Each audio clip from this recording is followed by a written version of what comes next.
It's Zoe, and today I'm going to be talking about my top 5 adult fantasy recommendations. Before I get into that, the last pick for Name That Song was Man, I Feel Like a Woman by Shania Twain, and all of you guessed that one right. So the 5 books that I have here are in no particular order. I can't pick my favorite out of these 5, and it was actually a struggle to narrow this down to only 5 books. I was originally going to do a fantasy in general recommendation, and then I realized that I have way too many favorites, so I'm going to break this up into adult fantasy and YA fantasy. That video will be coming out soon, so keep an eye out for that one. So without further ado, let's get into my top 5 adult fantasy recommendations. The first one is The Black Prism by Brent Weeks. This is the first book in the Lightbringer series, and it follows a man named Guile who is the Prism. He's the most powerful man in the entire world. He's essentially the High Priest and the Emperor, and they never really live long, and he knows exactly how long he has left to live. What he doesn't know is that he has a son. When he finds out about this son, who was born after the war that put Guile into power, he has to decide how much he's willing to risk for a son that could tear apart the world as he knows it. When I went into this, I wasn't expecting to love it as much as I did. Every single one of the characters was amazing. The world building was fantastic. The magic system was so well thought out and just done perfectly. I listened to the audiobook for about half of this one, and the narrator was one of the best narrators I have ever heard. Honestly, my own inner monologue for a couple weeks after listening to this guy was in his voice. That's how good he was. One thing to note about this series though is that it is quite a commitment. This book is, where is it at? Over 600 pages, and all of the other books are about this length or a little bit longer. Like I said, it's gonna be a bit of a commitment, but I think it's 1,000,000% worth it. It is fantastic in every possible way. The next recommendation I have is Promise of Blood by Brian McClellan. This one is a little bit different from the fantasy that I usually read because I tend to like dragons and elves and a lot of made up shit, basically. And it's one of the only fantasy books I've ever read where guns are an actual thing and that is the main weapon, not swords or something. So it was a little bit different for me, but I really liked this one. This book follows a man named Field Marshal Tomas, I think it was Tomas, who decides to overthrow the king. The book opens in the aftermath of this coup, and everything that follows is because of this one man's actions. On the one hand, he brought food to starving people, and on the other hand, he provoked a war with the 9 nations. Not only that, it opened up a greedy scramble of power from his supposed allies, including the church, workers' unions, and mercenary forces. He's at about his wit's end, and he's relying on his remaining powder mages, basically his marksmen that snort some shit and get a little bit high and get better with their guns. It's a little more complicated than that, but that is the basic gist. One of these powder mages is his estranged son. Another one is a retired police inspector whose loyalty is being tested by blackmail. While all of this is going on, there are rumors about the old gods returning. Most people don't believe this. It's a few religious fanatics and peasants really, but they really should. The next book I have, while we wait for Tallulah to go by because she's a needy bitch and always wants to be in my videos, is The Dragon's Path by Daniel Abraham.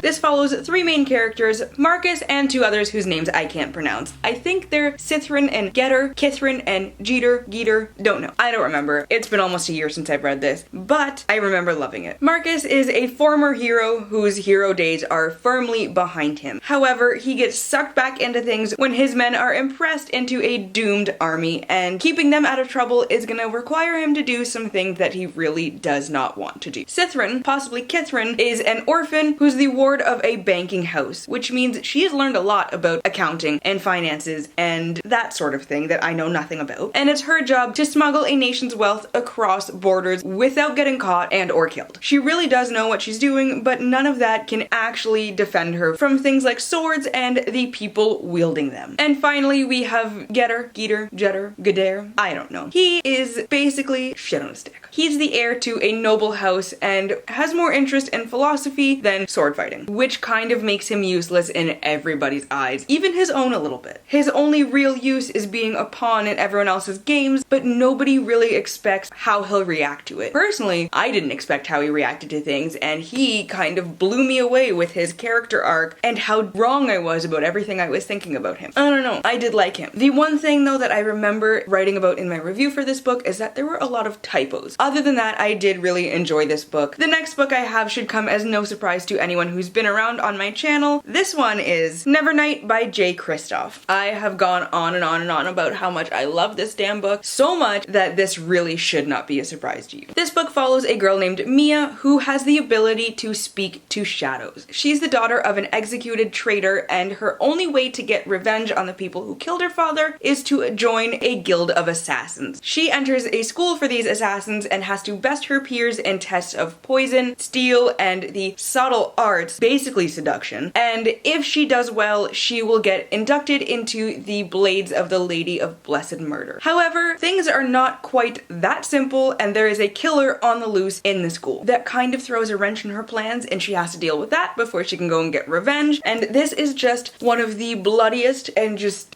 honestly, I think I was sold from the first line in this book, which is, people often shit themselves when they die. You can't just not love a book that starts like that, unless you're not into a lot of very bloody violence, which I'm usually not, but I loved it. I loved all of the characters, I loved the world building, everything was just perfect. I was slightly terrified by Mia, but also slightly aroused at the same time the entire course of the book. Patrick Rothfuss described this as Japanese steampunk, and what more do you want in life? It's everything that I never knew I needed. The last book that I have here is one of the most underrated books that I've ever seen. I know I don't talk about it enough, and I don't think anybody on BookTube talks about this enough. This book is The Queen of Blood by Sarah Beth Durst. This book is set in a world where every living thing has a spirit. The problem with these spirits is that they want to kill all of the humans. They hate them with a deadly passion. The only person that can stand between the spirits and the humans and keep the spirits calm is the queen. She's the only person that can control all of them at once. There are people who can control the spirits, but the queen is the ultimate power when it comes to that. The queen always has a bunch of young women training to be her heir, and our main character Delena is one of them. She has an above average ability to control the spirits around her, which is one of the reasons she was chosen to train as the queen's heir. While she begins training, the disgraced champion Ven is working to control some of the feistier spirits that are somehow outside of the queen's control. When the two characters meet up, they go on a journey to try and figure out why these spirits are attacking and how to stop all of these spirits from attacking innocent humans. This hooked me from the very beginning and had me all the way through the entire story. Honestly, this is one of my favorite settings, my favorite worlds in a fantasy book that I've ever read. Everything about it was so well thought out. It was such a cool idea. It was so well written. All of the characters were amazing. Nobody was really one special snowflake, and it was just, everything was perfect. I loved it. It kind of hurts me on the inside a little bit that more people don't know about this series. And that is the last of my top 5 adult fantasy recommendations. Definitely let me know down below in the comments if you've read any of them and what your top adult fantasy recommendations are. As always, to stay updated with my current reads and how I'm feeling about them, you can follow me on Instagram, Twitter, and Goodreads, all at Your Book Nerd Zoe, which I will leave linked down below in the description box. If you like this video, please give it a thumbs up and subscribe, and I hope you all have a wonderful day and get at least a little bit of uninterrupted reading time. I'll see you next time. Bye!